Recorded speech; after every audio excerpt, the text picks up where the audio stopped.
अस्सलाम वालेकुम दोस्तों आज मैं आपको दिखाता हूँ कि मैं एक जिस दरख्त के नीचे बैठा हूँ। ये देवदार का दरख्त है, ये वाला ये देवदार है। मैं आपको दिखाता हूँ इनके जो सीड्स होते हैं, जो इनके बीज होते हैं, वो मैं आपको आज दिखाता हूँ देवदार के सीड्स कैसे होते हैं।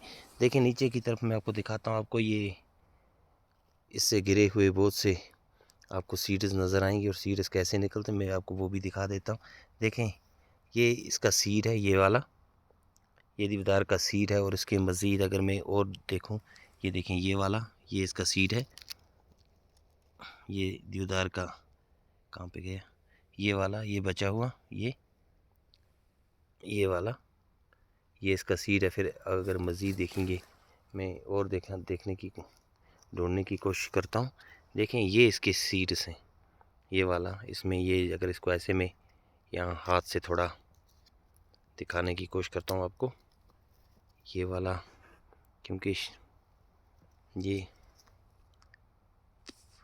इसके सीड्स हैं। ये देवदार की मैं बात आपको बता रहा हूँ। और ये देखें, इसको ऐसे ये और ये एक के साथ ये इसके दो अलग अलग, ये देखें, ये वाला ये देवदार का बीज है। और दूसरे वाला ये, अगर इसको मैं अलग करने की कोशिश करता हूँ इससे, ये जो छिलके के साथ है,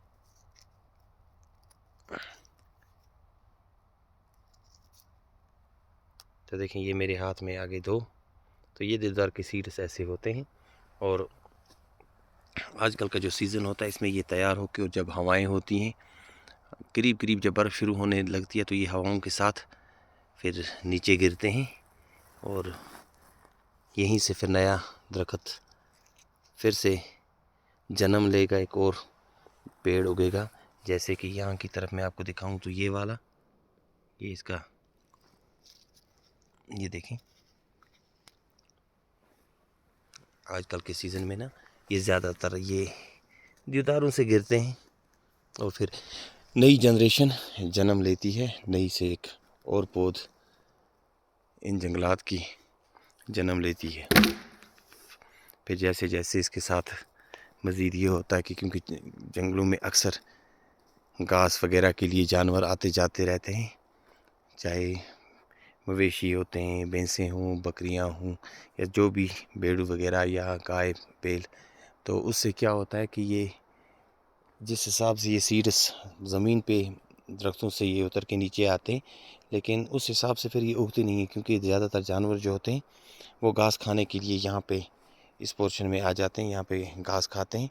तो उससे ये होता है कि वो घास के साथ जो नए उग रहे दरख्त होते हैं उनको भी खा जाते हैं। तो उससे ये होता है कि फिर ये पूरे इतने नहीं उग पाते हैं। ये समझ लें कि जितनों को अल्लाह ताला ने उगाना होता है नए दरख्तों को, तो वो उगाते हैं। तो मैं आपको ये दिखा रहा था। तो ऐसे होते हैं इनके सीड, और ये दरख्तों से गिरते हैं। जैसे मैं अगर अभी भी कोई गिरेगा तो मैं आपको ज़रूर दिखाऊंगा।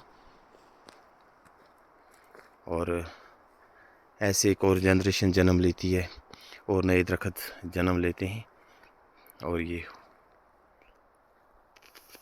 जो हमारा इकोसिस्टम है, तो ये चलता रहता है। ये जो चाहे देवदार ट्री हो या और ट्रीज़ हो, इनकी जो ये इसको हम लाइफ साइकिल बोलते हैं, ये चलता रहता है इसी हिसाब से।